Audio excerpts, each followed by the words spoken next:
Bonsoir à tous, merci à vous de nous joindre pour cette première édition complète de la soirée sur Al-Oula. Voici les titres de l'actualité. La bourse de Casablanca réaménage sa grille tarifaire, applicable dès le 1er janvier 2018. Elle vise à rationaliser le système tarifaire de la bourse avec une tarification plus équitable et accompagner la dynamique de mise aux normes standards.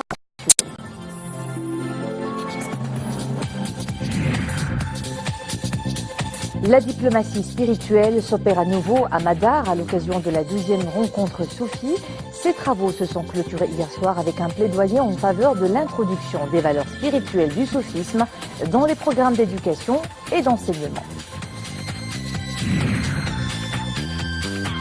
L'innovation s'invite chez de jeunes lycéens bien de chez nous qui ont mis au point une application d'accessibilité numérique pour les sourds-muets. Ça s'appelle Handy Voice. Le projet a été primé meilleure junior entreprise de l'année dans le cadre du programme Injaz Al-Maghreb. Mais avant le développement de ces titres, signalons d'abord ce message de félicitations adressé par Sa Majesté le Roi Mohammed VI à son Altesse Cheikh Khalifa Ben Zayed Al Nahyan, président de l'État des Émirats Arabes Unis, à l'occasion de la fête nationale de son pays. Sa Majesté le Roi saisit cette occasion pour exprimer à son Altesse Cheikh Khalifa Ben Zayed Al Nahyan sa fierté des liens de fraternité et d'affection sincère qui les lient, ainsi que leur famille, et des relations excellentes entre les deux pays, basées sur l'estime mutuelle, la coopération fructueuse et la solidarité agissante. Le souverain a également adressé un message de félicitations au président du Laos à l'occasion de la fête nationale de son pays. La bourse de Casablanca dévoile sa nouvelle grille tarifaire qui abroge et remplace celle de 2018. Elle entrera en vigueur à partir du 1er janvier 2018. Le but est d'assurer aux opérateurs du marché une offre de services de qualité et accompagner une dynamique de mise aux normes aux standards internationaux. Sarah Katir pour les précisions. La bourse de Casablanca s'engage dans une dynamique de mise aux normes aux standards internationaux en réaménageant sa grille tarifaire, précisément les commissions de séjour annuelles et certaines opérations sur titre. Le réaménagement de tarifaire de la bourse de Casablanca qui part d'un benchmark international que nous avons réalisé avec des bourses comparables à la bourse de Casablanca et qui permet de proposer une tarification qui soit équilibrée par rapport entre les petites et les grandes entreprises. Ainsi, les petites entreprises que nous souhaitons encourager à entrer à la bourse de Casablanca verront leur tarification réduite et les grandes entreprises contribueront davantage en fonction des services qui leur sont rendus par la bourse de Casablanca. La place financière casablancaise s'aligne donc à partir du 1er janvier 2018 sur les best practices appliquées par des bourses comparables de la zone MENA. La nouvelle tarification des commissions de séjour sera désormais corrélée à la capitalisation boursière annuelle moyenne des entreprises, ce qui permettra aux PME de bénéficier d'une baisse significative sur ces commissions. Le secrétaire général de l'ONU, Antonio Guterres, a annoncé hier la nomination du Canadien Colin Stewart en tant que son représentant spécial pour le Sahara et chef de la MINURSO. Colin Stewart succède à sa compatriote Kim Bolduc, qui a achevé sa mission à la tête de la MINURSO le 22 novembre dernier. À Washington, le secrétaire d'État américain Rex Tillerson a reçu hier le Premier ministre libyen Fayez Sarraj. Il lui a réaffirmé le soutien total des États-Unis à son gouvernement d'union nationale et à l'accord sur la transition politique conclu au Maroc en 2015. Pour Washington, l'accord de Sreera demeure le cadre pour une solution politique durant le processus de transition en Libye et toutes les tentatives visant à contourner le processus facilité par l'ONU à imposer une solution militaire au conflit ne feraient que déstabiliser le pays. Les tensions toujours aussi vives au Yémen, de nouveaux affrontements armés entre les deux composantes du camp rebelle yéménite ont éclaté hier soir à Sanaa, après l'échec de négociations entamées le même jour. Pour la troisième journée consécutive, ces heurts ont opposé les Houthis aux partisans de l'ex-président Ali Abdallah Saleh, qui contrôlent ensemble la capitale yéménite. Les combats se sont également déroulés près de la résidence du général Tariq Saleh, un neveu de l'ex-chef de l'État qui est aussi un commandant dans les forces loyales à son oncle. Le gouvernement du Honduras décrète l'état d'urgence pour mettre fin aux manifestations de l'opposition qui se multiplient à travers le pays contre une supposée fraude électorale lors de la présidentielle de dimanche. 5 jours après l'élection, le pays n'a toujours pas de vainqueur. L'autorité électorale ayant annoncé un recomptage de certains procès-verbaux litigieux. Le président conservateur Juan Hernández cherche à se faire réélire, mais sa candidature est contestée par l'opposition car elle se fonde sur une décision controversée de la Cour suprême l'autorisant à briguer un second mandat malgré l'interdiction de la Constitution. Clôture à Madar de la 2e rencontre mondiale du soufisme. C'était hier soir avec un plaidoyer en faveur de l'introduction des valeurs spirituelles du soufisme dans les programmes d'éducation et d'enseignement. Durant 4 jours d'échange, il a été question de débattre de la diplomatie spirituelle comme fondement d'une culture de paix. C'est un reportage de Rachid Latabi commenté par Nisril Hamdawi. 4 jours de débat et de réflexion autour du soufisme et de diplomatie spirituelle ont débouché sur un appel au rapprochement entre les peuples et les civilisations par la promotion des valeurs nobles de l'islam que sont le vivre ensemble, la convivence et la paix. Les participants à ces 12e rencontres mondiales ont également plaidé en faveur de l'introduction des valeurs spirituelles du soufisme dans les programmes d'éducation. Nous avons de plus en plus besoin de compréhension et pour y parvenir, il faut passer par l'éducation et l'échange avec ces personnes qui vivent le soufisme et qui sont des fins connaisseurs de sa profondeur.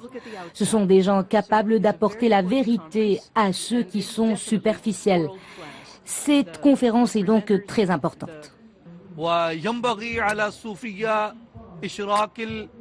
Le soufisme doit s'ouvrir au grand public à travers les moyens de communication et les réseaux sociaux. Il faudrait aussi enseigner la diplomatie spirituelle dans les universités pour pouvoir encourager les recherches dans ce domaine, principalement l'histoire de la diplomatie spirituelle.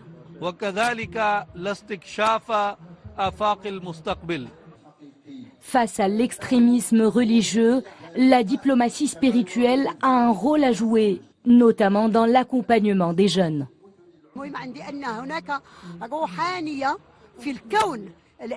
Il existe aujourd'hui une spiritualité dans le monde qui est en train de s'exacerber pour que l'humanité puisse sortir de ces multiples crises. Face à l'extrémisme, au terrorisme et aux guerres, il existe une spiritualité et des actions divines dans les tariqas, les zaouïas et les mosquées, mais aussi dans ces jeunes qui s'intéressent de plus en plus aux études religieuses.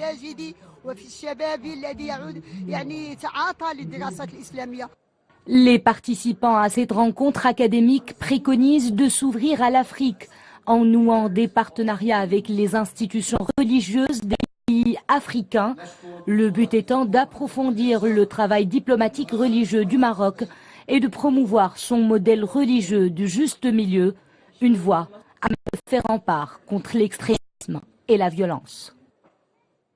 Une vient de nous donne la parole aux sourds-muets. Un groupe de lycéens vient d'innover par le développement d'une application d'accessibilité numérique dénommée Handy Voice. Le programme vise à faciliter la vie à ces personnes à besoins spécifiques. Le projet a été primé meilleure junior entreprise de l'année dans le cadre du programme Injaz El Maghreb. Iman Slaoui, Nisri El Hamdawi. 26% du public ne communique pas facilement avec les sourds-muets. Il est possible de les aider, surtout en utilisant un moyen technologique. Vous avez tous un smartphone, n'est-ce pas? Alors la solution est entre vos mains. Voici une application mobile qui viendra rompre l'obstacle de communication entre les sourds-muets et les personnes sans handicap. Ses inventeurs l'ont baptisé Handy Voice. Notre projet, c'est une application mobile destinée aux sourds-muets, une application qui permet aux sourds-muets de communiquer avec les autres, de s'intégrer dans la société. Le sourd-muet n'a qu'à appuyer sur un gif en langue des signes pour que son interlocuteur puisse recevoir une phrase qui explique ce qu'il a dit et vice-versa.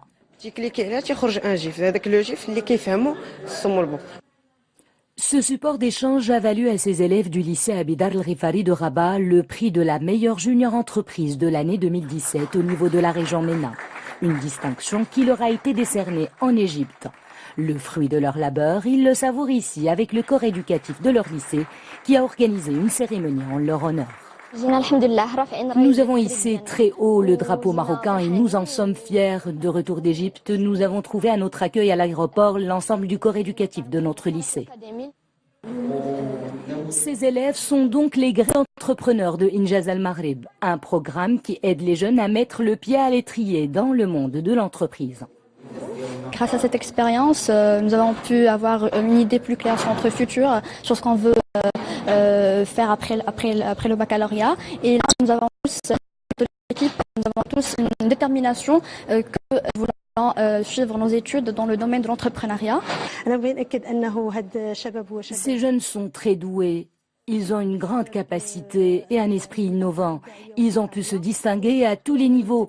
J'encourage les gens à faire confiance à ces jeunes, à les soutenir. La jeunesse marocaine a besoin de notre aide. Elle constitue la richesse du Maroc.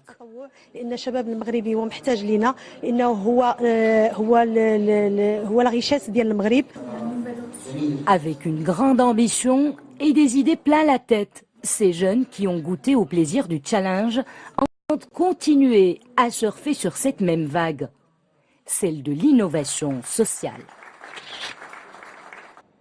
À la une également de l'actualité sportive, le boxeur marocain Mohamed Rabi'i a disputé cet après-midi son 4e combat professionnel contre le Bulgare Laszlo Zilfay à Caen, en France. Rabi'i a remporté ce 4e combat par KO et finit ainsi sa première année professionnelle en beauté.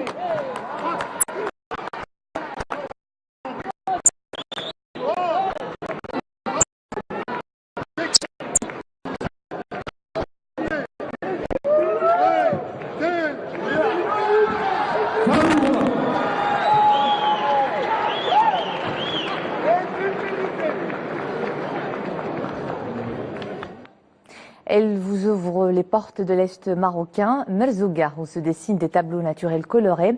Un cadre majestueux envoûtant entre dunes, palmeraies, pistes et randonnées à la découverte d'étendues de sable baignés de soleil et de silence.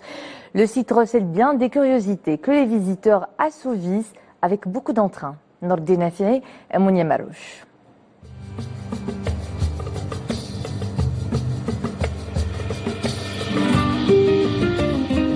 Là d'où ils viennent, alors de cette prise de vue, le soleil se lève ici. Ils en admirent le coucher à dos de dromadaire au milieu des dunes de Merzouga.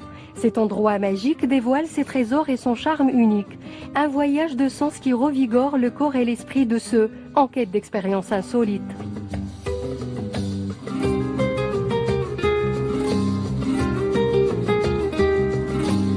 I'm from Sydney, Australia. Je suis de Sydney, d'Australie. Je passe de bons moments ici au Maroc. Je viens juste d'arriver de Marrakech où j'ai pris un délicieux tagine. Je suis impressionnée par le désert que je viens de découvrir au Maroc. Maintenant, on commence les préparatifs du Nouvel An. On a beaucoup de réservations des 4 coins du monde. Les Chinois sont nombreux à découvrir le coucher de soleil à dos de dromadaire et la nuit au désert. En cette période, on a énormément de caravanes touristiques.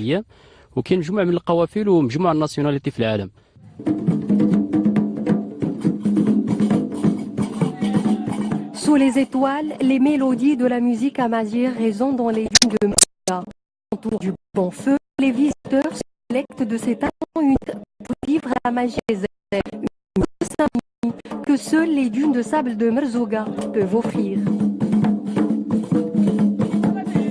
Je suis d'Espagne, je suis là pour passer un bon moment dans les dunes de sable et pour les randonnées à dos de dromadaire.